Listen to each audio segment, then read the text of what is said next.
Yeah. Okay, we're on. Sorry about that. We ran out of Video. video. Let's start. Right. So. Okay, so he's getting no response still from the interior. So he's with no other way to access the hub. He comes up with an idea to override the system. So he goes back to the landing vessel, and obviously in there there's various different codes for emergencies where maybe a hub has been breached, like an outpost has been breached. There's always a way to kind of access outposts like that just for health and safety. So he flicks through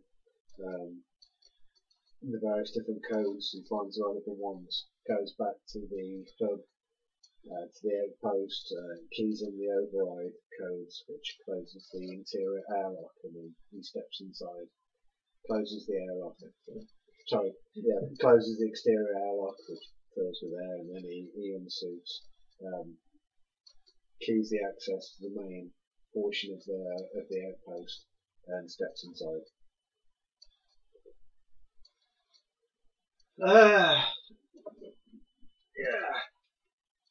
He walks along the corridor. I mean, it's the first time he's actually been down here. He's never been off the ship since it left Earth, so he's not too familiar with the surroundings here. It's very dimly lit. It's like emergency lighting in the corridor. So he just follows this corridor as far as it will go.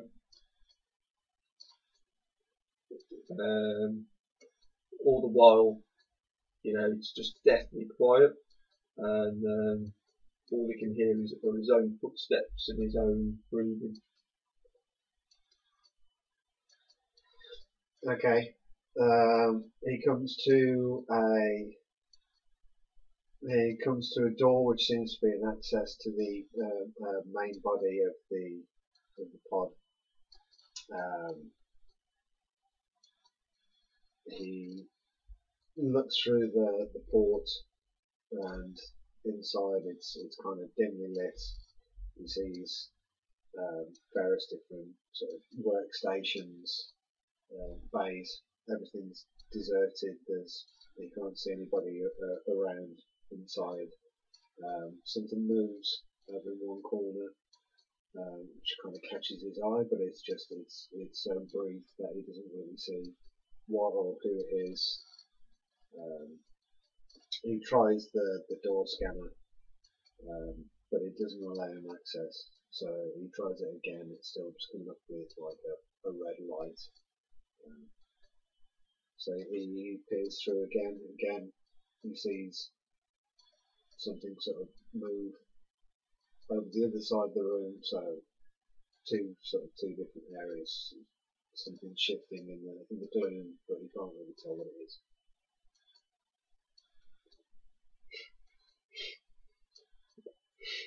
Right.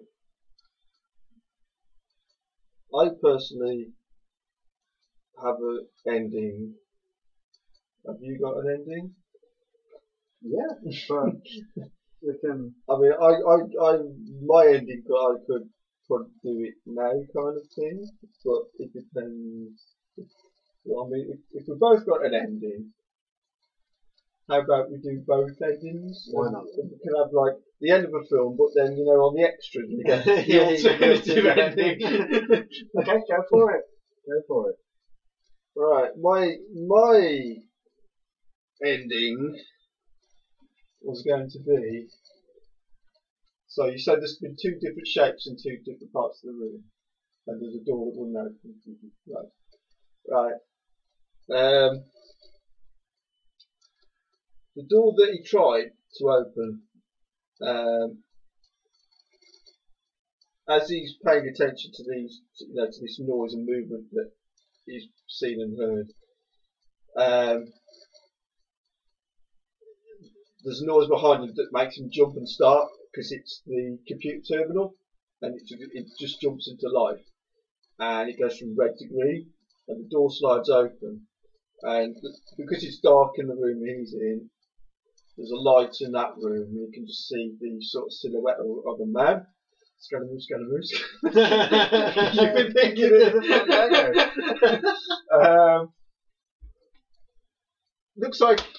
It looks like a captain's hat actually, and he speaks and says, "I think you might want to get in here rather quickly if I were you." And he doesn't have to think twice. He just sort of gets in there as fast as he can because he hears these noises move again, and then the door shuts behind him, and then he sort of looks up, and it's the captain, and the captain. I mean, he spoke to the captain before, obviously, because on a 6-month voyage, you're going to speak to the captain at some point, especially when you're an engineer techie. And he just something about the captain doesn't seem or feel right, and the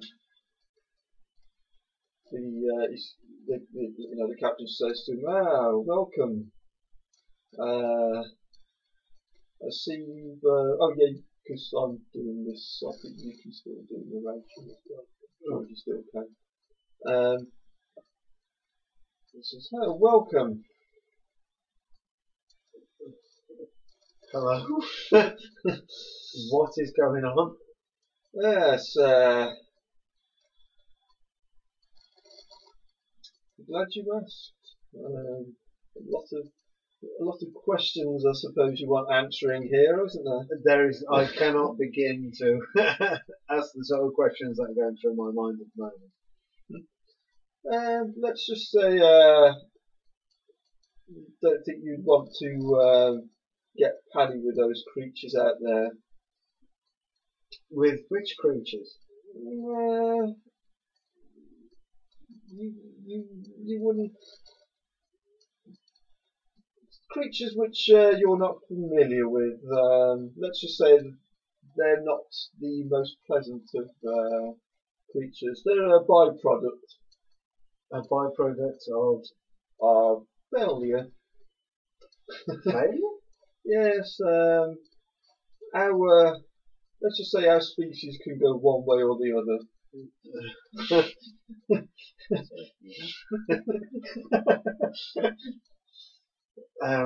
I'm really sorry. I'm completely lost. 1 minute I was working on a ship, and the next minute people are going missing. I'm being attacked.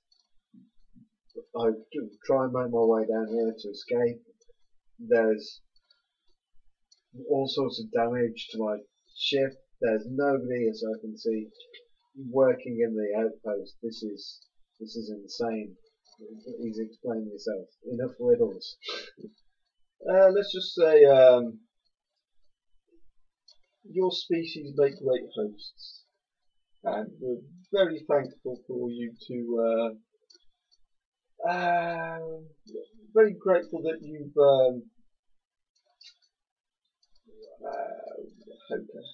How can I say this? Revived us. He's dumbfounded, open mouthed, and kind of makes a run for the door. Door won't open. It's locked. So Harlan's pounding on the door, looking behind him. There's no need to be like that. Let's just say we'll make good of you. Can I add a thing? Can I add a thing from Harlan's perspective? Yeah.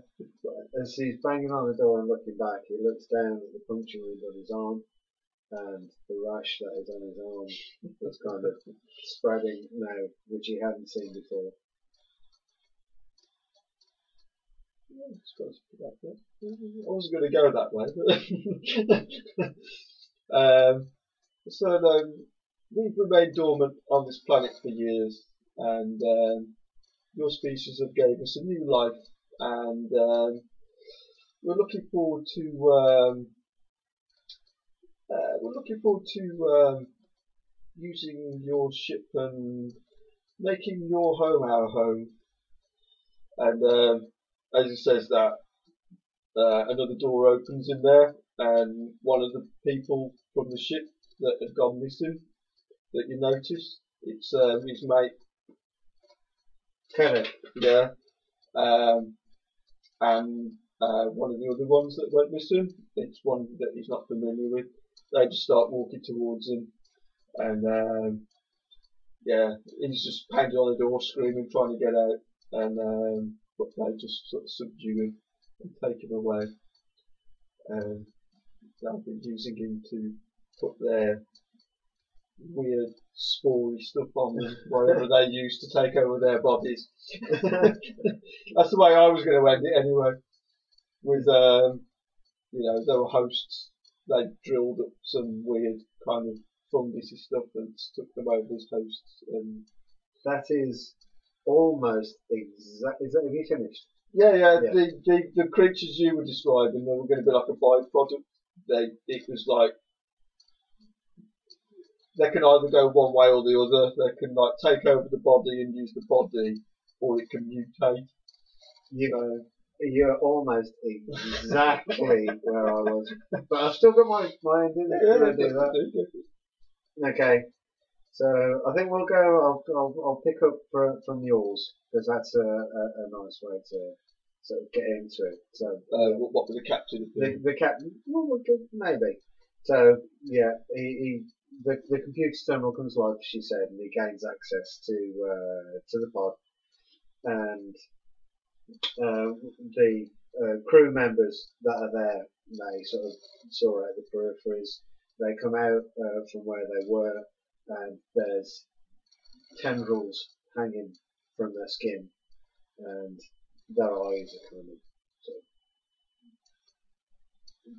their nuts, they're kind of whited over, and he freaks out, tries to run. The door shuts, and he's banging on the doors, looks down, and he sees the patch on his arm has grown, and there's little white kind of tendrils, little fibres coming out of the puncture wound on his arm, and he turns back, and these sort of ex-crew members, he notices that there are members of the crew that went missing from the ship are there as well, and all the tendrils that are coming from them kind of intertwining with one another, almost sort of like it's a communication thing. They're touching and sort of intertwining, and then separating again and coming back again, and they come around Harlan and envelop him before he can run anywhere else. The doors slide open, and the tendrils kind of from the other crew members kind of work their way into his skin. The last thing that he sees as being human, these tendrils coming out and intertwining with them, they kind of merge together, and the outside of the pod opens, but it doesn't suffocate them. It doesn't seem like he needs oxygen anymore. You can still see what's going on. The surface of his landing pod is also starting to be covered with these kind of tendrils. He sees on top his ex-crew member, Kasasha. He realises that her suit is all burst open, and the tendrils are now making their way all over the ship, and they kind of drift together as well. And he looks up and he can see sort of maybe a few 100 miles up where their massive ship is. It's still orbiting the planet, but I need to add a thing.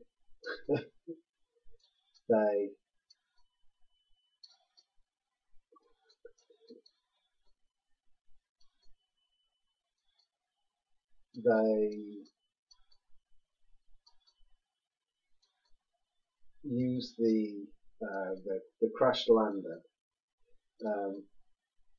They kind of envelop the surface of the pod, what you call it, the shuttle.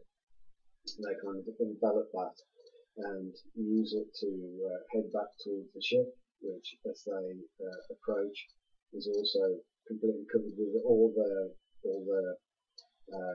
crew members are now on the outside surface of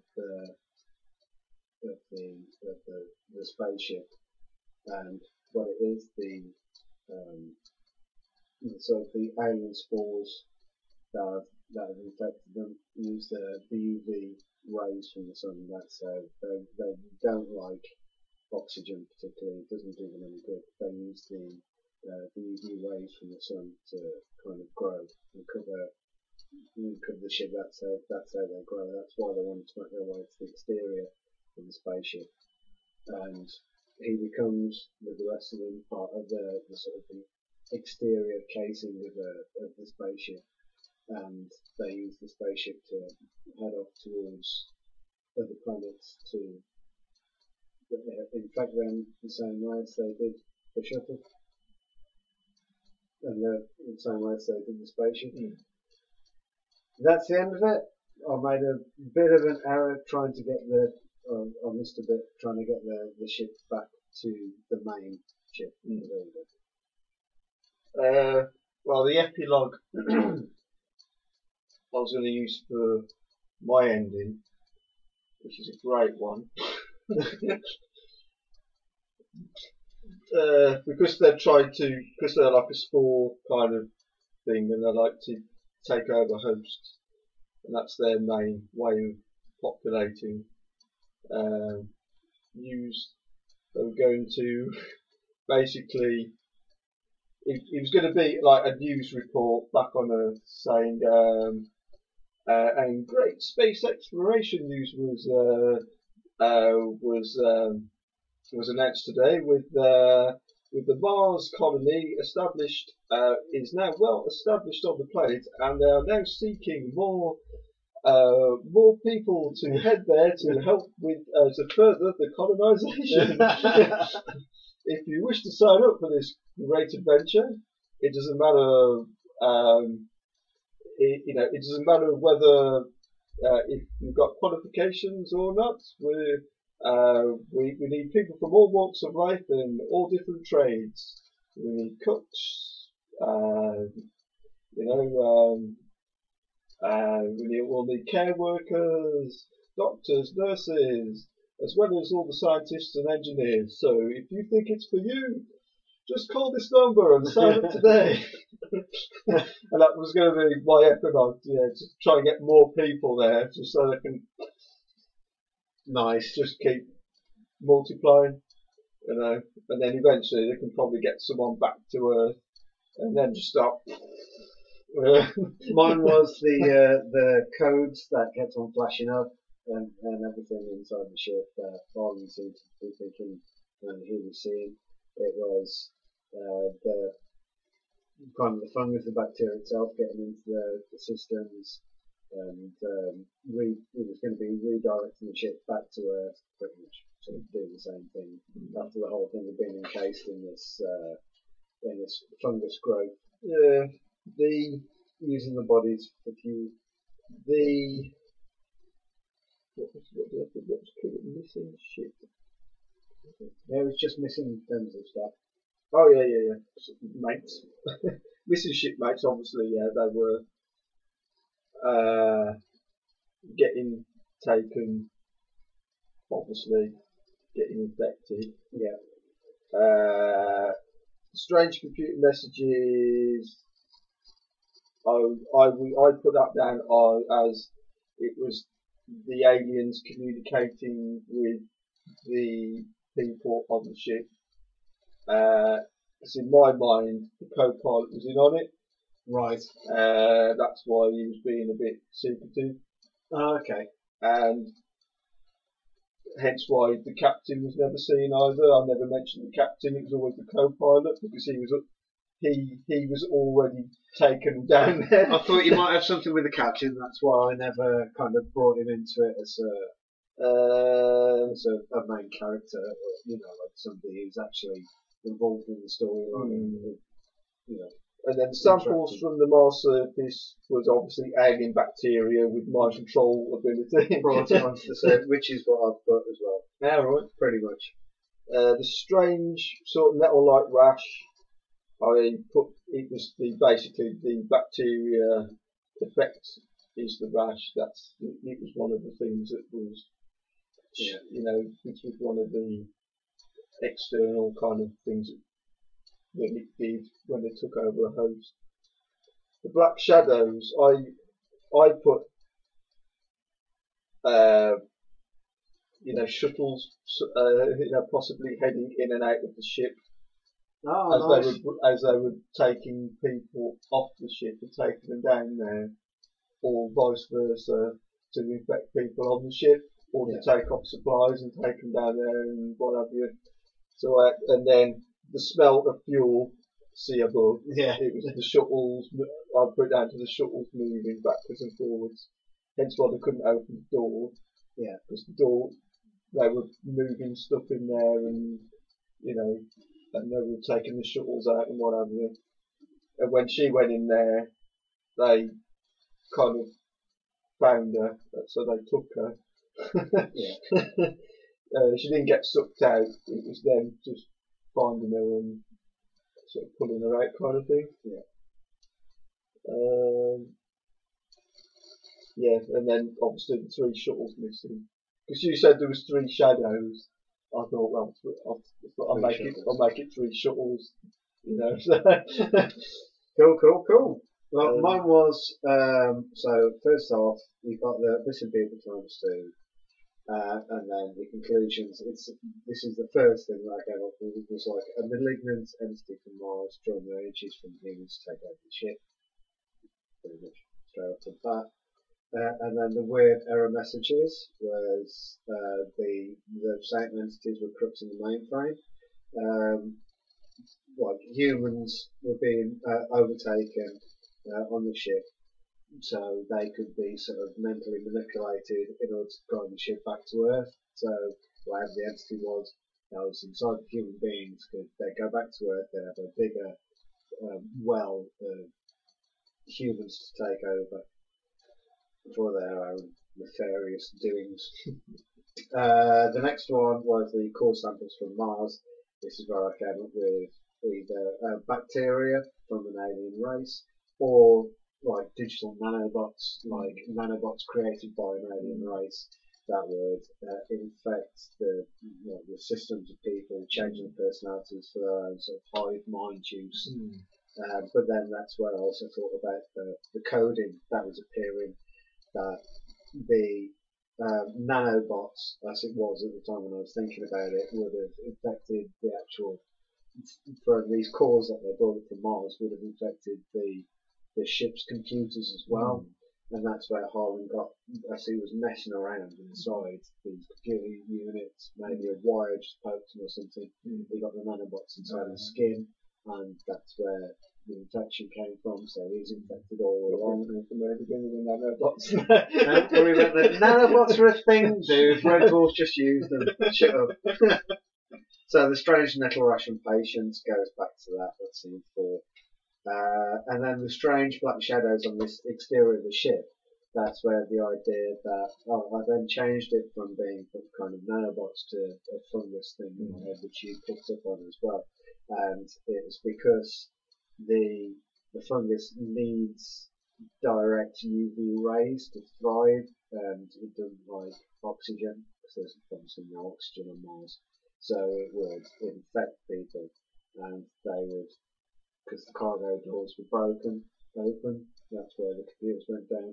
They were actually getting outside and just sort of clinging to the side of the ship, and that's where the fungus would spread and sort of coat the outside where it could get the UV rays.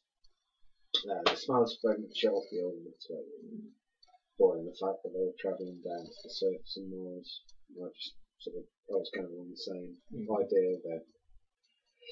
Security keeping their distance was again just the security were also infected, and those then down to kind of try and infect the other guys and just get them on board. So that's kind of where I went. Yeah, because I did write in the first one as well. I was with these people, the first clue with the people that went missing.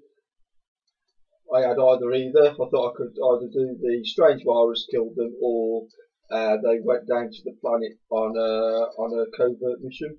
Oh, right, that's interesting. So they were going there because I'd found this thing, and that's why they weren't on board. And nobody knew where they were because it was a covert mission, and they couldn't tell anyone. And then I was going to try and play it that way as well. And then I thought, well, if it goes down that route, when it gets to I was trying to think of something to actually make him want to go down to the planet for the end finale, because I thought the end finale would be awesome to do it on the planet itself. Yeah, like I said, you said the surface, didn't you? And I don't think I was ever really planning on getting down to the surface of Mars, because I wanted the big finale to kind of be, imagine like sort of panning away from the ship and it just being like, instead of the spaceship anymore, it's just this seething mass of kind of tendrils and stuff, and just overtaken. And it's all gone into the mainframe of the computer systems, and they guided back to Earth. So it made it hard for me to get them back from the base. And that's where I kind of fell down going, and they've got I want that scene to see the ship. Well, but, yeah. well, like I say, what's the thing with this game? It can change so much, and you can, like I say, you can have an idea in your head how you think, oh, that'd be awesome, but it's like, oh, I can't do that. Maybe I forced it a little, but you did the ending though, and you did a very good ending, and mine was just sort of the tag on sort of video extras. Video extras. The DVD extras ending. But yeah, no, that was wicked. Yeah, that's cool. No, I enjoyed that. Story. Yeah, it was a really good ending. Well, really good endings. But yeah, I just like the fact that it's like to say everything's going great, and so it get more people from Earth. Yeah, no, that is really good. I didn't think of that. That would be wicked. That's it's very Lovecraftian, isn't it? So there's no, you haven't won kind of thing. That is a really good ending. I think that is the best ending. Putting out the recruitment call. Like it. But like, I suppose it's a bit like The Thing in a way as well, isn't it? It's got that kind of element to it as well, I suppose. Yeah, it was very thingy. Right then. Should we sign off? Yeah, that was good. We'll do this again at some point. Yeah, and hopefully not so many Red Dwarf references. That was you. I was totally trying to keep away from the Red Dwarf. Oh, see you soon. Bye.